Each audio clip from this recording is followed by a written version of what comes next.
So if you have a deck of tarot cards, what are the proper procedures for storing these appropriately? I think when you're new sometimes too, you're not exactly sure how to store them, or if you've had them for a while, you're like, am I even doing this correctly?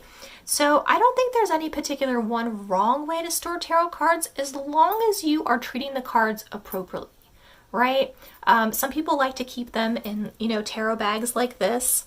You might keep some crystals and things in here too. I have a lot of tarot cards, so I have a lot of these different bags, which is how I personally like to store them, because they're also easy for travel. Everything's kind of in the bag and you can just take it and go.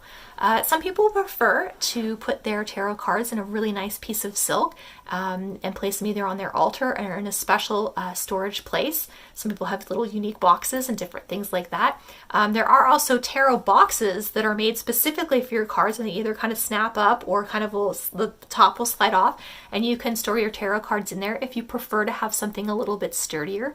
When I first started, I stored my first deck in my favorite red bandana because it was something that was very special to me, and so I wrapped my little cards up in it and I put them in their special little spot, and that's how I stored them. So there's a lot of different ways you can store them, but the most important thing is with the cards is you want to make sure that you store them in a way that's appropriate for their function. And what I mean by that is, don't take the cards and just throw the whole stack just like this in your junk drawer. Like, don't do that. These cards are very special. These cards are your friends. These cards give you lots of information that you wouldn't have otherwise. So you need to treat them appropriately with the reverence that they deserve, right?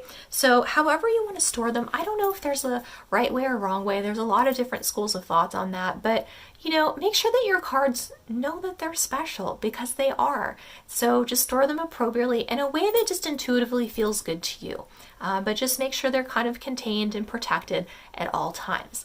So hopefully that was helpful, and you guys are, have some good ideas of how to put these in a safe place for you. And until next time, thanks so much for watching and have an absolutely beautiful day.